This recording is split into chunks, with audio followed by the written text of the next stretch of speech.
You ever notice how sometimes one picture changes everything? One frame, one appearance, and suddenly the entire narrative flips on its head. That's exactly what happened the moment Catherine, the Princess of Wales, stepped out in that tiara, that gown, that glow. The world didn't just see a royal, it saw the definition of royalty. It wasn't just a public engagement, it was a reset button on what people expect from the crown. A living reminder of what grace, discipline, and quiet power look like when they come together in one figure. And here's where it gets interesting, because when Catherine owned that moment, there was another ripple. Someone who couldn't resist trying to claw their way into the same spotlight. Like clockwork, Meghan Markle pops up with a conveniently timed photo drop. And let's be honest, it reeked of desperation. Not elegance, not presence, but the kind of "don't forget me" move you make when you're terrified the world already has. The contrast couldn't be clearer. But let's not rush. To understand why that single appearance by Catherine mattered so much, you have to trace the long game. Catherine didn't stumble into this spotlight. She worked for it. Years of showing up, standing still through ceremonies, shaking hands in freezing weather, being scrutinized for every smile, every outfit, every word. She built something brick by brick, and now she owns the stage without needing to ask for it. Meanwhile, Meghan still acts like she's auditioning for the part she thought she already had. See, that's the problem no one talks about enough. Meghan always thought she was the star. From Suits to that royal wedding spectacle, she believed the firm was her supporting cast. And for a fleeting moment, maybe the hype convinced the world she was right. But hype dies. And when the noise faded, all that was left was substance. Or in Meghan's case, the lack of it. Catherine, on the other hand, didn't need headlines to build relevance. She let time and consistency do the work. That's why Catherine can walk into a room and silence it with a glance, while Meghan has to post curated Instagram shots just to remind people she exists. And here's the kicker. Catherine's elegance doesn't scream, it whispers, which is why people lean in. Meghan's image, on the other hand, shouts so loudly for validation, it ends up sounding hollow.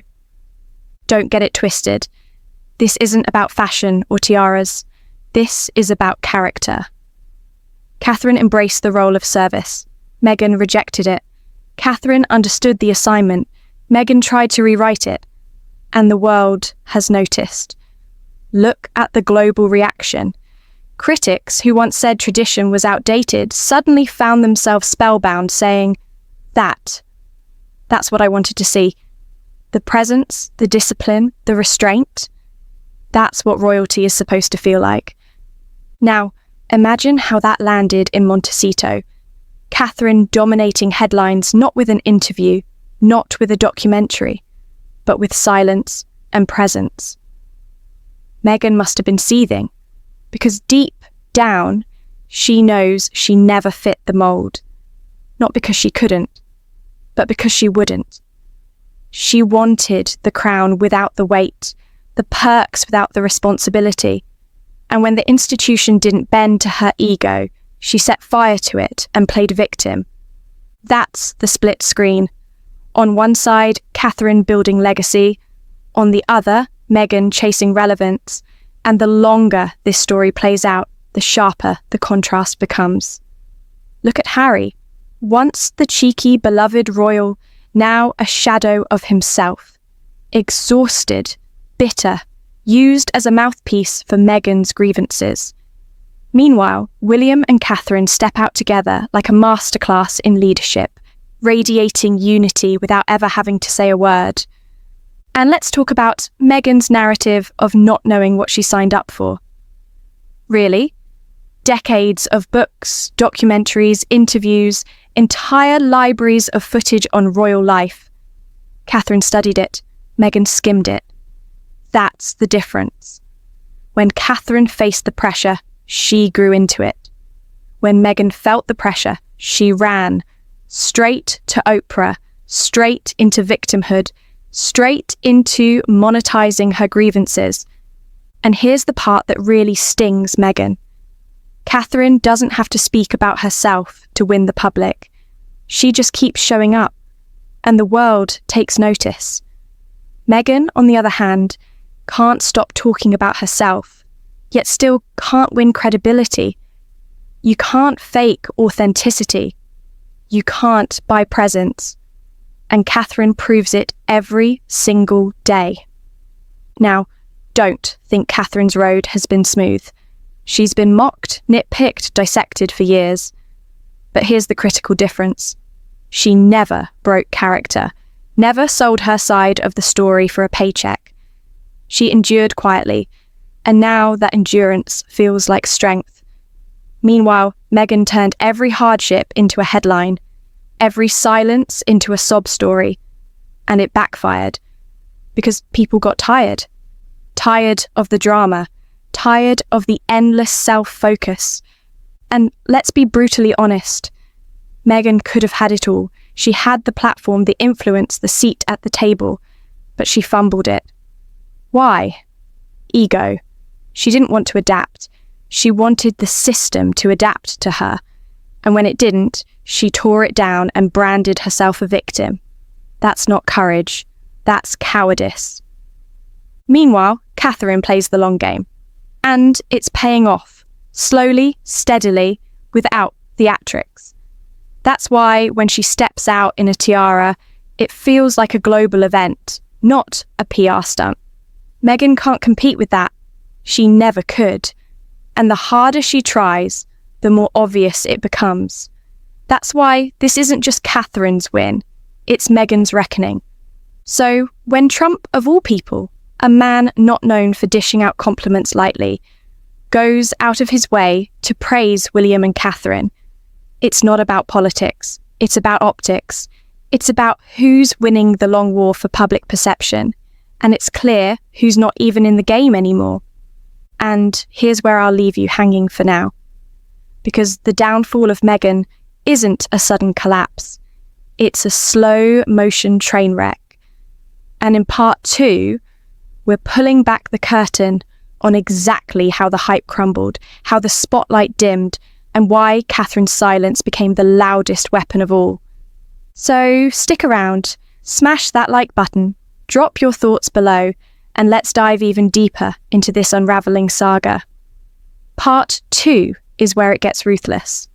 You don't want to miss it. You know what makes Meghan's downfall even more brutal? The fact that it wasn't a sudden crash, but a slow unravelling. And in some ways, that's worse. Because with every move she made, with every interview, every exclusive reveal, the cracks just got wider. Until finally, the facade wasn't just chipped, it collapsed. Think back to when she and Harry first walked away. The world expected fireworks, a new era, this bold couple carving out an independent brand. And for a moment, it looked like maybe, just maybe, they had pulled off the impossible. Multi-million-dollar Netflix deals, a Spotify contract, a flood of press coverage. But then what? Silence, missed deadlines, half-baked projects. And when they did finally release content, it wasn't groundbreaking. It was grumbling, an endless loop of the same grievances, the same sob story, the same victim narrative rebranded again and again. And here's the harsh truth. People get bored. You could only cry wolf so many times before the audience stops caring. Catherine knew this instinctively. She never made herself the story. Meghan couldn't stop making herself the only story. And in the long run, that's why Catherine rose while Meghan fell. Now, let's zoom in on Harry for a second, because Meghan's narrative wasn't just about her. She dragged him right along for the ride. Harry, the man who once lit up every room he entered, now just looks drained, bitter, lost. his cheeky charm replaced with long-winded complaints about his family. And, let's be honest, it's embarrassing. Watching a prince reduce himself to tabloid fodder, trading dignity for airtime, is painful. And it all stems from one thing: the obsession with control. Meghan wanted the story to be about her, and she used Harry as the proof that the monarchy was broken. But in doing so, she broke him instead. Meanwhile, Catherine and William stayed the course. No tell-all interviews, no cheap digs, just consistency, showing up, doing the work, slowly, quietly, building respect. And now the payoff is undeniable. Public trust, global admiration, the kind of credibility that money can't buy. That's why, when Catherine walks into a gala, the reaction isn't, "What scandal is she dragging in this time?" It's, "There she is." The future Queen Meghan walks into a room, and people brace themselves for drama. Catherine walks in and people lean forward. That's the split. That's the legacy being built right in front of us. And you know what really exposes Meghan? The fact that even silence outshines her. Catherine doesn't have to release statements, doesn't have to clap back, doesn't have to post curated selfies. Her absence speaks louder than Meghan's constant noise. And that drives Meghan insane. Because deep down, she knows she's been outplayed by someone who never even raised her voice. Let's talk about the "I didn't know what I was signing up for" line Meghan loves to repeat. Are we seriously supposed to believe that? There are libraries of books, endless documentaries, an entire internet archive spelling out exactly what royal life entails. Catherine studied it. She trained for it. She grew into it. Meghan skimmed it, assumed she could bend it, and when reality hit, she ran. That's not naivety. That's arrogance. And the public sees it. That's why when Meghan posts a filtered photo, it doesn't land. When she launches a new podcast, it fizzles. When she tries to position herself as a cultural icon, it falls flat. Because authenticity can't be manufactured. And Meghan's entire brand feels manufactured. Catherine, on the other hand, never chases moments. She creates them just by showing up. That's power. Real, unshakable power. And here's where the story gets truly tragic. Meghan had the chance of a lifetime.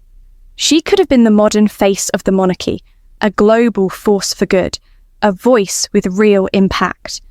Instead, she turned it into a brand-building exercise, every opportunity twisted into personal promotion, every hardship spun into a pity play, until eventually the narrative she thought would save her destroyed her. She didn't lose because of race. She didn't lose because of media bias. She lost because she never embraced the role she claimed to want. She wanted the crown, not the service. The spotlight, not the sacrifice. And people can tell the difference. Now, let's look at Catherine again. The woman mocked for being too safe, too dull, too predictable. The press nitpicked her style, her hair, even her posture. But she stayed steady. And now, what once was mocked has become her greatest strength. Consistency, presence, poise. The very things Meghan rejected became the exact traits that crowned Catherine the winner in the eyes of the public. That's irony at its sharpest. And look, let's not pretend Catherine's perfect. She's had her challenges, her critics, but she never broke character. She never turned her struggles into content. And that's why when she steps out in a tiara today, it feels earned, not manufactured. Not PR earned. That's why even someone like Donald Trump, who rarely hands out praise, went out of his way to compliment William and Catherine. Because love them or hate them, their credibility is undeniable. They're not chasing headlines. They're building legacy. And that's something Meghan and Harry never understood. You don't win the long game by screaming louder. You win it by standing taller. And maybe that's the real tragedy here. Meghan could have been part of that legacy. She had the seat at the table, the platform, the chance to shape history. Instead, she chose ego over endurance. And in doing so, she lost the one thing she wanted most: respect. Now she's on the outside looking in, throwing stones at the palace while Catherine quietly cements her place as the future queen. Here's the final twist. Catherine never had to compete with Meghan. She never even acknowledged the fight. Meghan was shadowboxing while Catherine just kept walking forward. And in the end, that's why Meghan lost. Because while she was busy chasing relevance, Catherine became timeless. So, when the history books are written, here's what they'll say. Catherine rose because she served. Meghan fell because she demanded to be served. And no PR team, no Netflix special, no curated Instagram post can rewrite that truth. If you're still here, you know exactly what I'm saying. Meghan thought she was the star, but the world has already chosen its queen. Catherine didn't just win the crown, she won the people. And Meghan? She's left with a hollow brand, a fading spotlight, and a legacy of what could have been. So, what do you think? Did Meghan sabotage herself, or was this downfall inevitable from the start? Drop your thoughts below, hit that like button, and don't forget to subscribe. Because we've only scratched the surface of this royal saga. And trust me, what's coming next is even more brutal.